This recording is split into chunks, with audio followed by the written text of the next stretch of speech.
Here's the ugly truth about stroke recovery.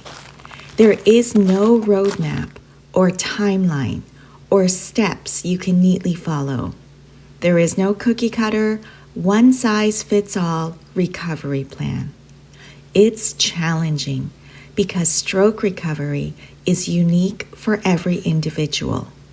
It's messy because the trajectory is not linear. It's riddled with ups and downs, twists and turns, roadblocks and potholes.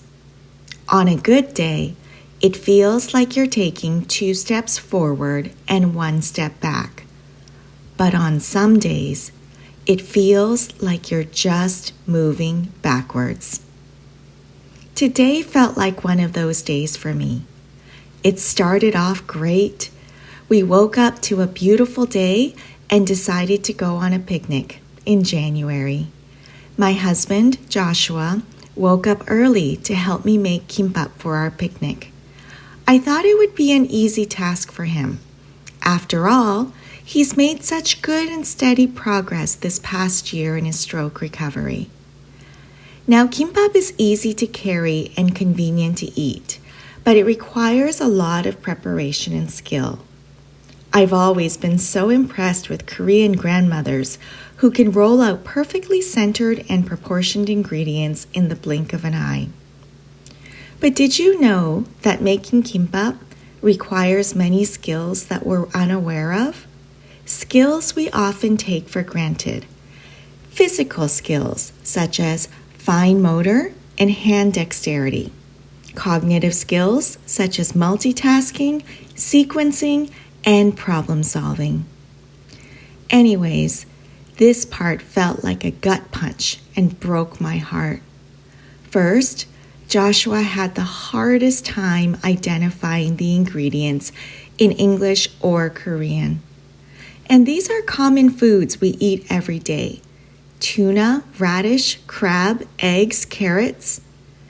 It was scary watching his face go completely blank as his brain failed to recall the words. And when he tried to roll his very first kimbap, well, this just broke me.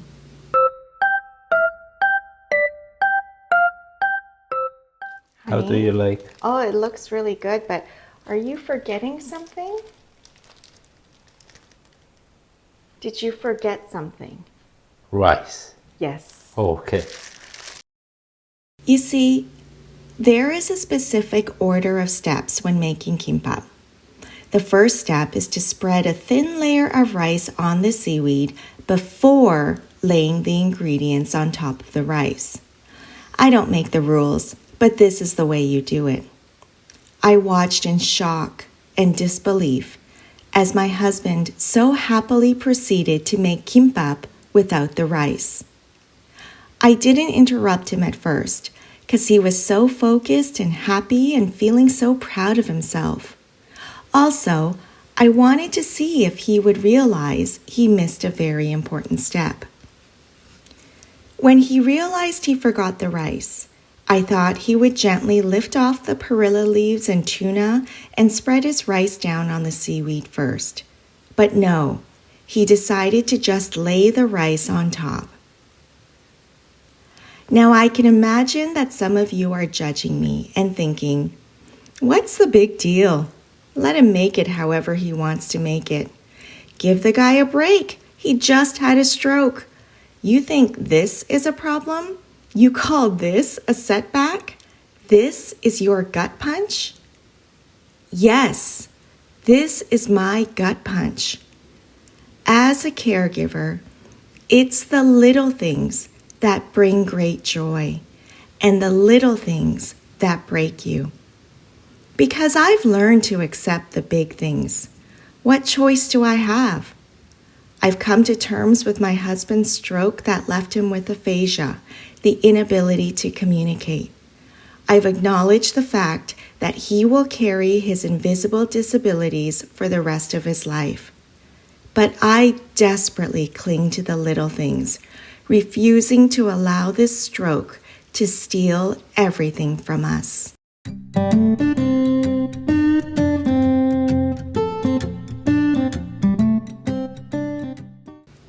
So we took a break and I showed him how to make kimbap, explaining the logic and reason behind each step. He watched intently, and even after realizing this great faux pas in the art of Korean kimbap making, he simply said, "Oh, okay," and he put his gloves back on. I wish I could be more like my husband. I wish I could just brush off my mistakes and put my gloves back on, rather than dwelling on them and beating myself up over my shortcomings. So what exactly happened here? And no, for the record, this is not Joshua's first time making kimbap. For your information, executive function is a common cognitive deficit among stroke survivors. It can affect a person's ability to plan, organize, and solve problems, making it extremely challenging to do daily tasks. Symptoms involve difficulty starting or finishing tasks, difficulty multitasking, remembering steps, and difficulty responding to unexpected situations. But with these challenges, it's important to remember that repeated and consistent practice makes progress. Look at how each roll gets better and better. 짠. Yes, kimbap today finished. We packed up and headed out for our picnic adventure. We hopped on the Portman Express bus, which we now call the Magic Bus. Then we took the SkyTrain and a bus, and then another bus to our final destination. In less than 2 hours, we arrived at the beautiful Deep Cove in North Vancouver. We found the perfect spot by the water to enjoy our picnic lunch of kimbap, roasted sweet potatoes, and apples. Do you know why food tastes better when you eat it outside? Because being in nature enhances your senses, like the sense of smell, which is linked to the sense of taste, allowing you to perceive flavors more vividly. We walked all around the cove, mostly in silence. Since my husband has aphasia, if I don't talk, the only sound we hear is the sound of our footsteps along the path. I've come to embrace the silent moments. It's not as awkward as we make it out to be sometimes. It gives me space to think, and as we walked, I couldn't help but think to myself, wow, the last time we were here, Joshua was healthy and vibrant and had a fully functional brain. The silence also gives me space to grieve over the lives we had, the dreams we had for the future, and the many conversations not yet spoken. Less than an hour later, Joshua felt cold and tired. Here's another thing about life after stroke. Stroke fatigue is real, and sometimes it just hits you when you least expect it and sucks the life out of you. So as a caregiver, you need to be flexible and be able to adapt to the unexpected. Flexible and adaptable, two of my greatest weaknesses. But for Joshua, these are two of his greatest strengths. Somewhere along the long trek home, somewhere between the bus, another bus, and SkyTrain, Joshua got his second wind and was feeling better. We hopped off the SkyTrain at a random station to explore a part of the city we've never visited before, Burnaby Lake. The good thing about going to a new place is that I don't have those thoughts like, wow, the last time we were here, my husband was healthy. I could just breathe in the fresh air and be fully present in the moment. Here's something you may not know about me. I have an extreme fear of birds. This type of phobia is real. Walking this short path, surrounded by so many birds on both sides, triggered some serious anxiety and nausea.